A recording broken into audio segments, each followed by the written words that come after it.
Hello everybody, my name is Ron Tanner, and for this session we are going to talk about what's new on Family Search for church members.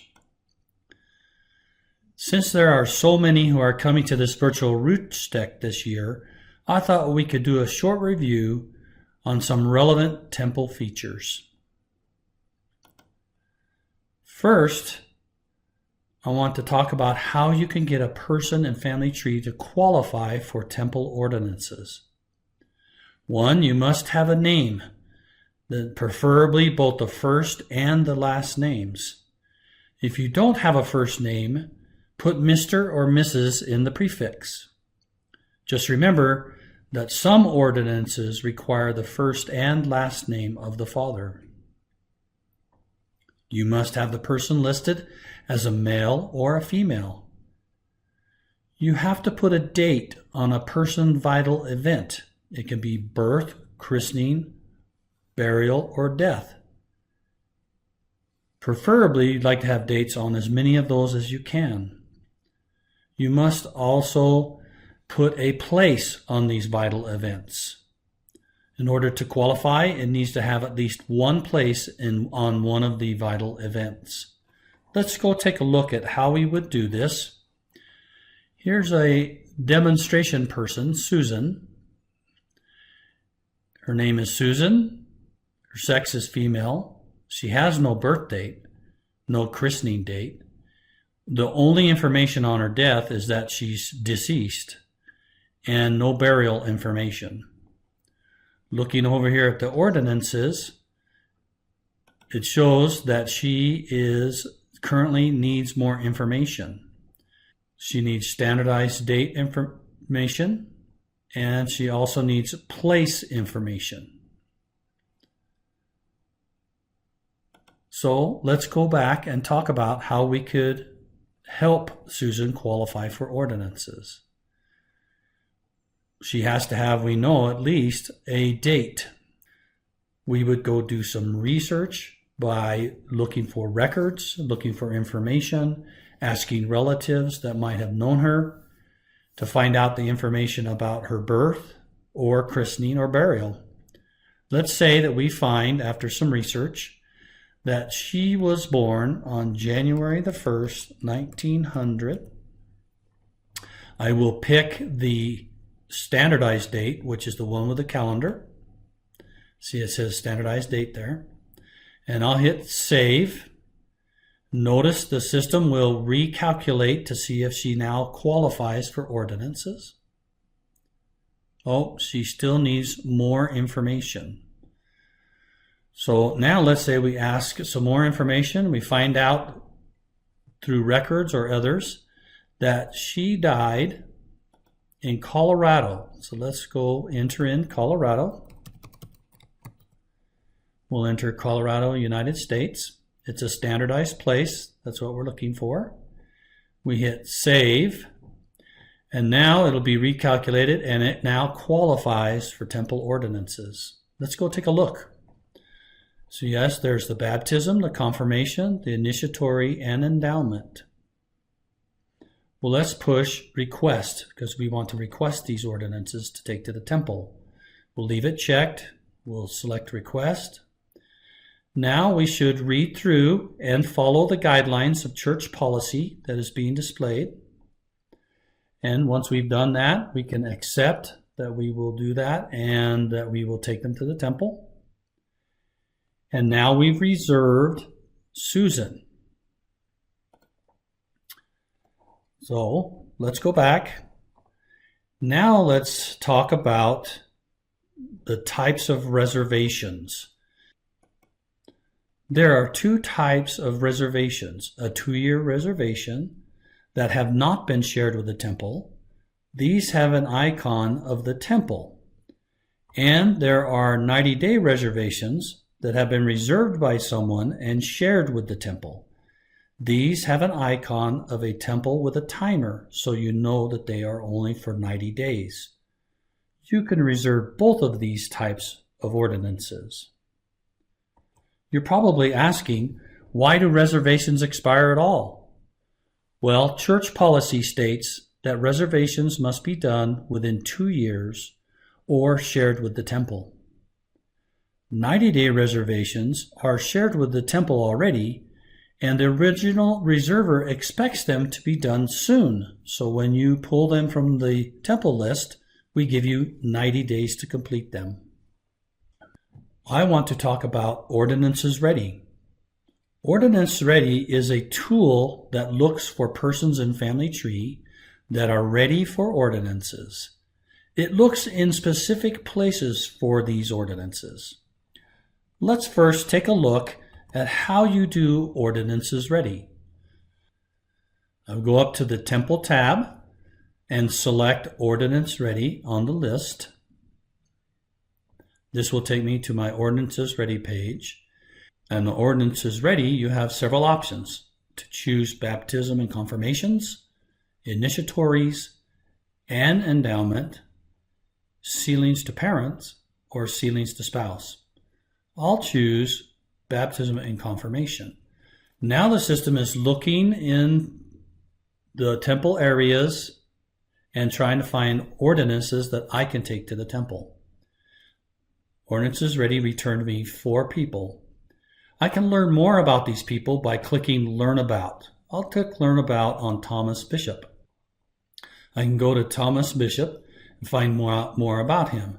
Look and check out his sources and other things about him. Let's go back. I can also choose to uncheck people if I don't want to take that person to the temple.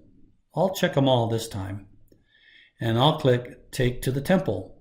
What's happening now is these ordinances are being gathered together and they're being prepared to be printed. Here it tells me what the card should look like and make sure it's that size. I click Continue, and here are the ordinances, the cards that are printed for me for these persons. I can go click the print icon here and get them printed and cut out.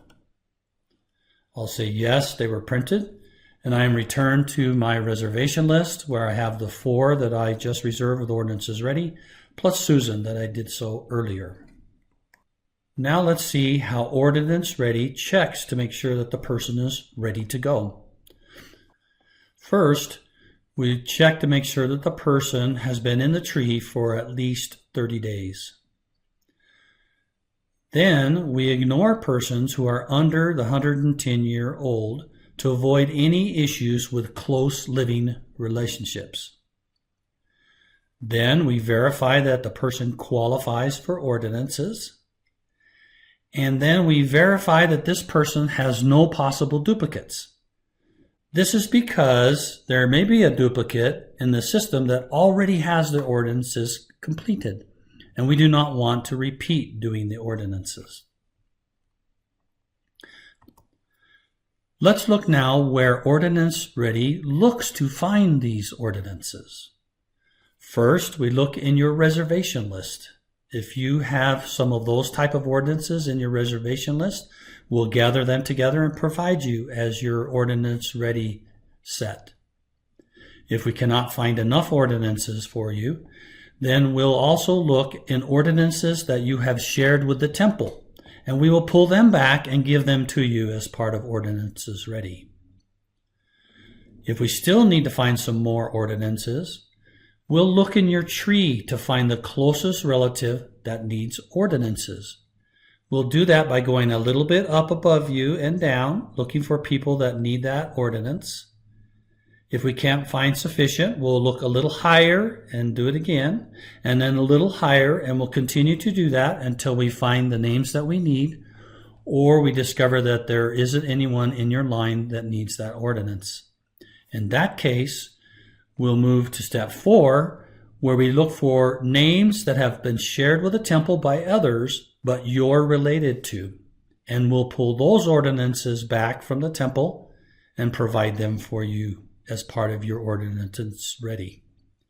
And lastly, if we still need to be looking for more ordinances, we'll go to the very next name in the global temple list and give you the ordinances that you've requested. President Russell M. Nelson, in General Conference on April 2020, said, I promise that as you increase your time in temple and family history, you will increase and improve your ability to hear Him. I personally believe that we all need family history in order to understand that we are part of something bigger. In this time and day, some people feel like they're separated and alone. They feel like they are not valuable. But they need to know they are part of a much bigger family tree, those who've struggled in the past and overcome. And they are rooting for you. You are valuable and you are important, and your ancestors care for you. Now let's talk about the most recent features that have been added to Family Search for members of the church. These are the previous 9 colors that we provided for temple icons. The number of the colors became a problem as many users could not remember what each color meant. This resulted in people wanting us to have a legend or definition of these colors on many pages. We desire to simplify these colors to help reduce the confusion.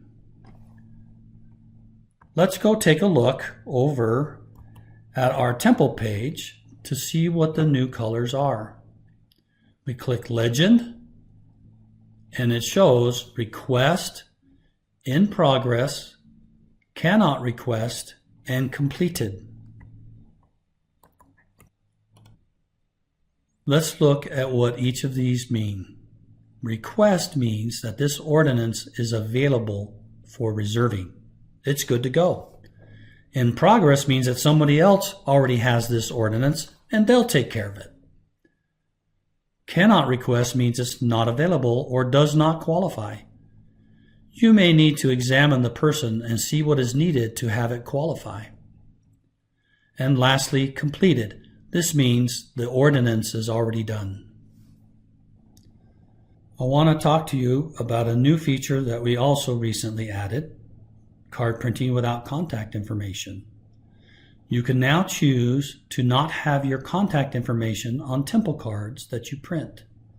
This may be useful if you prefer not having your contact information, such as name, address, and phone number on the card.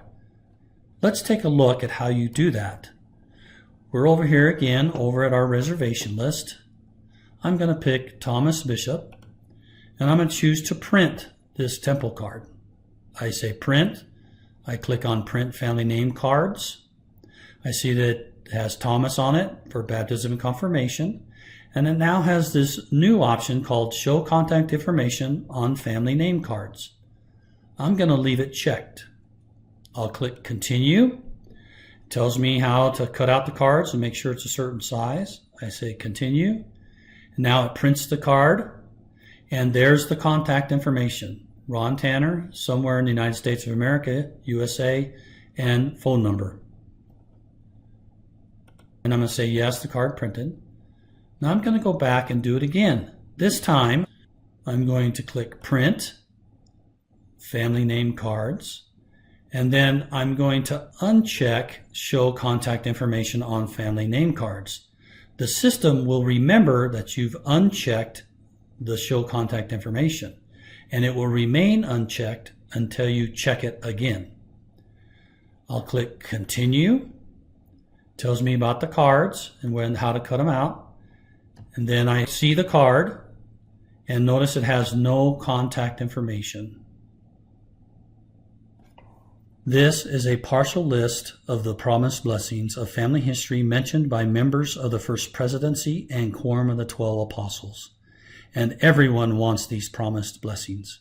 Here are a few I want for myself and my family. Your testimony of and conversion to the Savior will become deep and abiding. You'll be protected from the temptation and ills of this world. You will have the power to turn the hearts of your family together and heal that which needs healing. You will find joy and be blessed in every other aspect of your life. You will be protected against the intensifying influence of the adversary. Join me in another class to learn more about temple features that are coming to FamilySearch.org. The class name is What's Coming on FamilySearch.org for members of the church. I want to thank you for listening to this broadcast, and I hope you have a wonderful Roots Tech 2021.